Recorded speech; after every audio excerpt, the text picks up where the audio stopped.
Chicago isn't only famous for its prominent sports teams and peculiar reinterpretation of pizza, the city also features in a list of the 15 most dangerous municipalities in the United States. With a population of almost 3 million people and a murder rate of 17.5 per 100,000, this settlement remains one of the deadliest. Parents pray that their children will remain healthy through childhood and hopefully outlive their parents. Sadly, this is not always the case. Victoria Arlen's ordeal is heartbreaking. This is the story of the family who thought their 11-year-old daughter was brain dead, but 4 years later, she woke up and her first words shocked everyone. Victoria is a triplet with 2 brothers. When she was young, she loved to dance. She was also very athletic and excellent at sports. Overall, she was very happy and energetic. Sadly, though, when Victoria was 11 years old, her entire life changed. In 2006, when she was 11, she developed...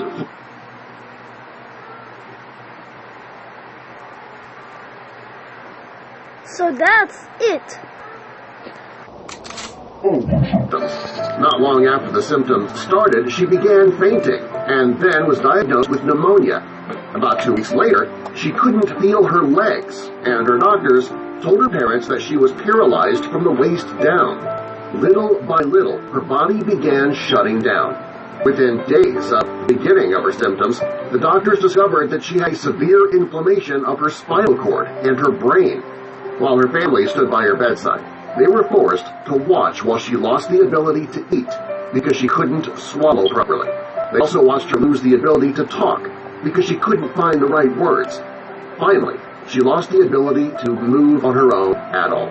It wasn't long before this poor little girl slipped into a coma. According to her parents, it was as though somebody had flipped a switch on the board and pulled her brain, and she was slowly slipping away from them. Soon, everything went dark, and Victoria lay in a coma. For close to 4 years, Victoria remained in a coma. She was in a vegetative state, and the doctors were using a tube to feed her to keep her alive. When the ordeal began, the doctors told Victoria's parents that it was very unlikely that she would ever recover. Her mother, Jacqueline, thought that they had lost her for good. But her family and her doctors didn't know that Victoria was still awake. She could hear her loved ones talking in the hospital room. About 2 years after slipping into the coma, she woke up mentally. She couldn't move her body or respond and react the way she wanted, but she could hear the people around her talking. Unfortunately, she wanted to react, but her body wouldn't let her. The saddest part was that she couldn't even tell her family and her doctors what was going on. The doctors finally discovered the disease that caused her brain and spinal cord to swell. She heard the doctors tell her parents that she was basically brain dead, and that she would remain like this for the rest of her life.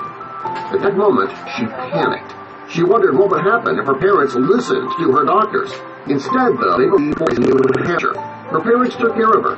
She had an older brother and the 2 brothers that made up the triplets all talking to her often. They let her know what was going on in the world. All of this talk inspired Victoria to get stronger and to fight for her life.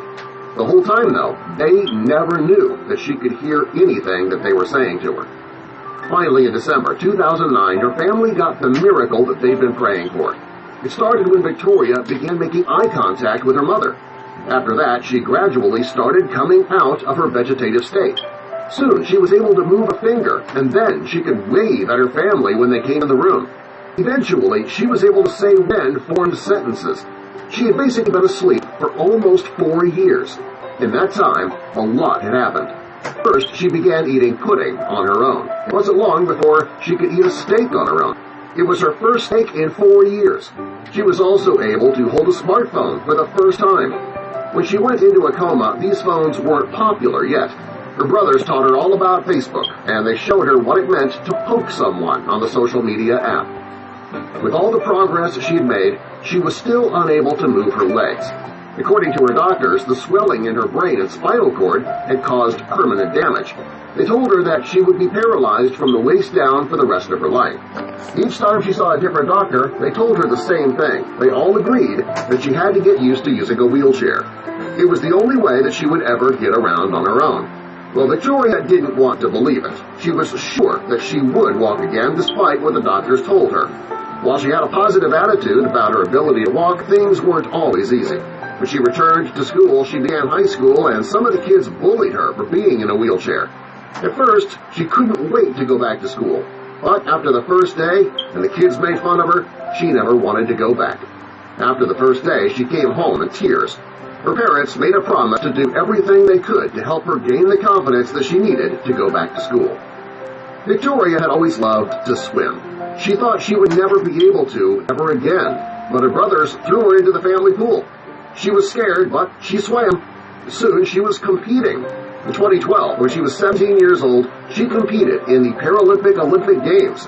She won a gold medal and 2 silver medals. She even set a world record for the 100-meter freestyle. For the Games, everyone knew who she was, and she was invited to be a guest lecturer, and people began to recognize her when she was out. She was also photographed for television and magazines. Her only problem was that she still couldn't walk. In 2013, she moved to San Diego to participate in the Project Walk program to help paralyzed people walk again. She realized the project could help, but she didn't want to be on opposite coasts from her father and her brother. Her parents decided to open a franchise on the East Coast so that she could one day walk again while living close to home. Her parents took a second mortgage out on the house to open a project in Boston. On November 11th, 2015, Victoria took her first steps. Each day she trained for 6 hours. And finally, on March 3rd, 2016, she no longer needed crutches. She could walk on her own. She still wears leg braces, and walking can be a struggle. However, she did what she said she would. She proved her doctors wrong. Subscribe for more. Wow, that was so beautiful. That's I got an 8 prime. 24.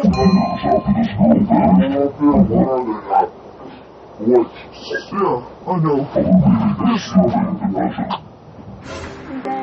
Before we shock you with this story, why don't you shock us with your generosity by clicking that like button. And also, be sure to subscribe and click the notification bell so you don't miss our future videos. In 2018, a Florida man named David Lambert sat in a police interview room. David's sister disappeared over 24 years earlier, and the police were trying to finally close the case. 24 years after this girl vanished, her brother made a disturbing confession to the police. The police believed that David, now 38 years old, had a secret that he needed to share. Back in 1985, David and his sister Martha Jean, they lived with their parents, Howard and Margaret, in St. Augustine, Florida. The city was on the northeastern coast, and the family lived in a semi-rural area in a trailer, located a few miles from the popular Florida beaches. David was 14, Martha was 12. Martha Jean, a student at Carolina School, was smaller than the other girls her age. Although she weighed only 70 pounds, David says his sister was very combative. In November 1985, the Lamberts were preparing to celebrate Thanksgiving. Unfortunately, his mother burned the turkey.